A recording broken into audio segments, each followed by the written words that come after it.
Antibes-Juan-les-Pins, comme beaucoup de villes en France, et en particulier en Méditerranée, souffre de la sécheresse. Donc nous savons que nous avons des économies en eau à faire. La conclusion, c'est qu'on ne va plus nettoyer nos rues avec de l'eau potable. Mais c'est assez logique qu'on utilise l'eau à des fins qui correspondent à leurs usages. Boire de l'eau, il faut qu'elle soit parfaite, bien sûr, mais nettoyer les saletés qu'il y a sur la route, sur les trottoirs, avec de l'eau qui n'est pas parfaitement potable, ça paraît raisonnable.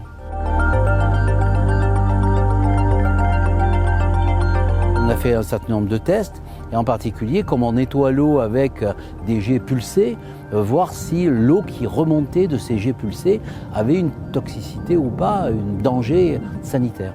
Et donc on a testé avec de l'eau potable, et on a testé avec cette eau réutilisée et retraitée, et il n'y a pas de différence. Et donc on va pouvoir utiliser cette eau pour nettoyer nos rues et pour arroser nos jardins.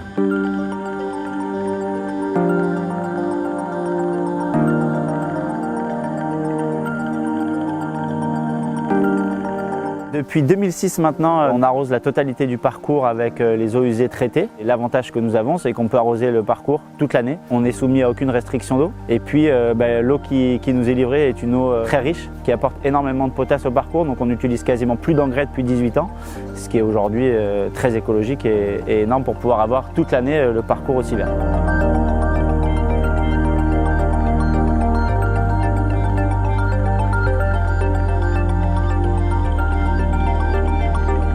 C'est un peu ridicule de ne pas utiliser toutes les ressources qui sont en notre possession pour combler ce déficit qu'on pourrait avoir en eau potable. Étant donné qu'il existe les moyens de purifier l'eau et de pouvoir la réutiliser pour l'arrosage au lieu de la rejeter en mer. Vu les effets positifs de l'utilisation de la réuse sur le golfe de Sainte-Maxime, la ville envisage d'étendre le réseau sur toute la ville et notamment dans les espaces verts.